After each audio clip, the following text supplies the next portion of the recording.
drafted, or did you? I enlisted. I couldn't wait to get in. Oh, really? I couldn't wait to get in. I was Pearl Harbor. I was 41. I was 19.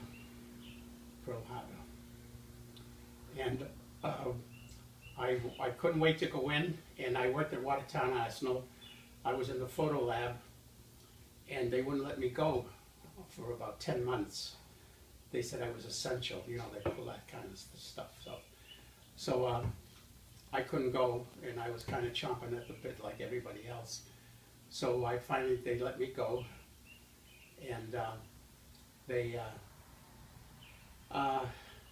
they let me go, and I went down to the Navy, and this was in October of 1942. It was about 10 months after the start of the war.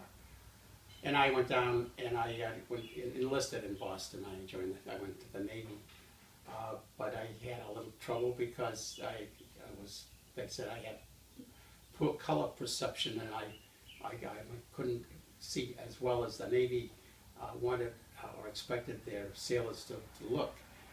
But I poked around there, and one of the recruiting officers asked me where I lived, and I said I lived in South Boston. And he said, "Do you know anything about boating or boats?" I said, "Sure." So he said, "Go back in and tell them you want to work inshore patrol, limited duty, and they'll take you in." So I went in, and they took me as inshore patrol, limited duty. So I went to radio school, and I think the main reason that I was selected to go to radio school was because I could type. I had taken business courses in high school, and I could type. So the fact that I could type meant that they didn't have to teach me how to type, but they just had to teach me the code. So that saved them some time. So I went to radio school in Boston, and for a few months, and then I ended up, they sent me up to Bar Harbor, Maine, and they had coastal radio stations along, the Navy had radio stations along the Atlantic coast, probably along both coasts. And the call letters were NAD5, and it was a fleet radio station, and we could talk to the submarines out along the Atlantic shore, the coast, because at that point the German submarines were very active there on Liberty ships, on cargo ships going across. They were sinking. They were probably sinking one a day, which is how many we were making. We were building a ship one a day in the country. The war effort was great. So I was up in the radio station for about 5 months, and then I asked for transfer, and that's when I got my transfer to my ship. And I was transferred to the ship was being built in Flushing, Long Island, at the Wheeler Shipbuilding Company. I remember everything. And it was I was there from the day it was launched, and we fitted out, and we went across. We went down to Chesapeake Bay and had a shakedown cruise, and then we crossed the Atlantic, and that took us 22 days in the convoy to go. And we went to southwest England. We ended up in Falmouth in England, and it's where Penzance is too. Pirates of Penzance, Gilbert's over, and that's where Penzance is down there. And Torquay, and this is the beach resort towns of the southern English coast.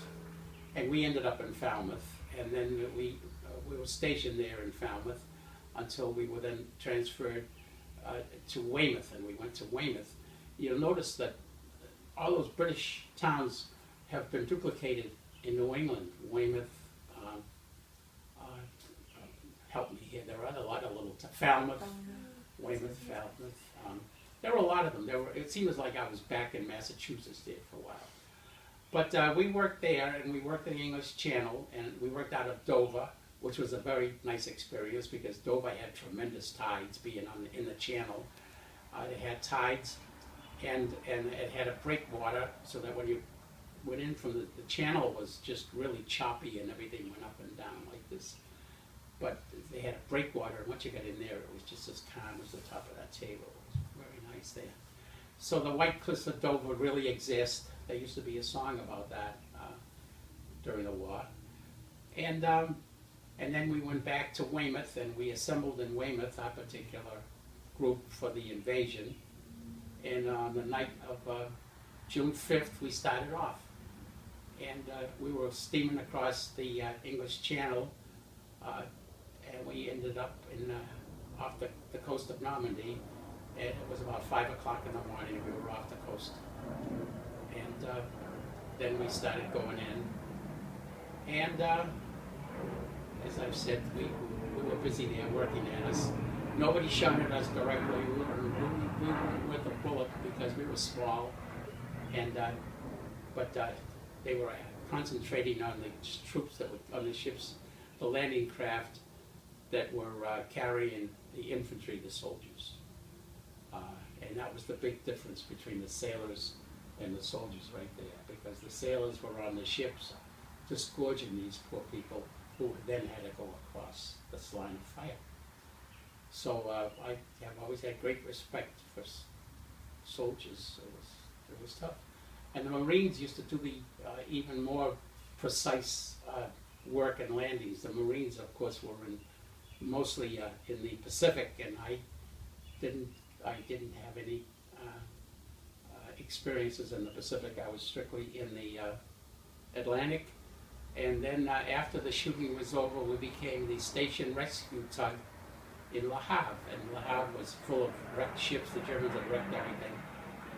And then on June 26th of 1945, we were summoned to go out into the English Channel. There was a Danish ship on fire. And our captain cut right across the harbor and hit a submerged, sunken wreck which wasn't marked. No surprise there. And we tore a hole in the bottom of the tug and it sank. So that was the end of that. And we lived happily ever after. What was the atmosphere like when you came back to the United States? It was wonderful. It was wonderful? You could do no wrong. It was beautiful. Even to the point, I mean, it was great. What's the word? Euphoria. I've never used that word, but everything was just la la la. Everyone was happy. It was great. Did you ever see the picture of the sailor in New York kissing the girl, the nurse? Yeah. Remember that? Yeah. That was the whole deal. Mm-hmm. It was there. He just died. He just died. The fellow that said he had kissed the girl just about 2 or 3 months ago. He just died. But it was like that. Euphoria. That was the word. Euphoria. It was wonderful. I bought a car. I was 24. I had never owned a car before. It was Depression. Everybody was poor. We were dirt poor.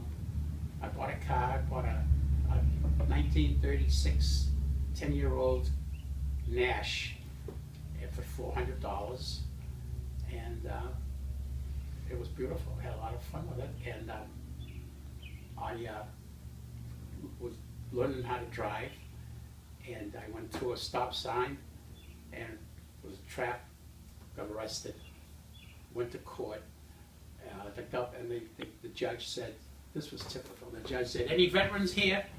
And he put up our hand, he said, dismissed. And they just said, oh my God. So for a few years there, you could get away with murder. But that didn't last too long. But it was fun. I mean, that was the only time I ever got arrested, actually. But the judge turned everybody loose. But it was all veterans' preference. It was all good. It was good. Everything worked. Everything worked. What else? So in the war, you worked in the radio on your ship. Yeah. So what was that like? What did you do? Well, we had a room about the size of this porch, and we were 4 radio men, and we were always on duty. And when we left port, there was always somebody on duty in touch with the command ship. And the command ship at Normandy was the Ancon, A-N-C-O-N. It was the Ancon. I think it had been a cruise line ship or something. And Omar Bradley, the commanding general, was on that particular boat. And we got our orders, and I had to learn the Morse code. And we stood, when we say we stood watches, we listened, and we listened from NSS in Washington, D.C., and from our command ship, and they would give us instructions and tell us where to go or what we had to do to go pick up a ship, or it was a ship in trouble or this or that. But on top of that, though, when we weren't doing anything else, we copied NSS. It was we copied the news. We copied the news from Washington D.C. and we were continually copying the news. And our typewriters were special. They were just all caps, big caps. Can you take pictures with that too? Because I have a picture of me in my Radio Shack, and I have a picture of my photos. Would you like to take some pictures of that?